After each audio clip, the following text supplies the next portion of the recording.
We should take the yarn and circle on our index finger. Firstly, use our right hand to circle yarn into a coil and put the tail of the yarn at the bottom of the coil.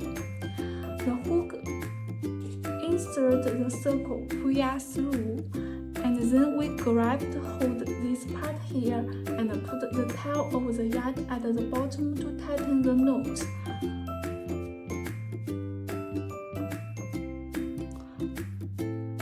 Hook the yarn again and get through the loop on the hook.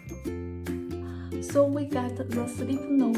Then hook yarn again and get through the loop on the hook. We get the second slip knot. Repeat the manner of the crochet for the next stitches.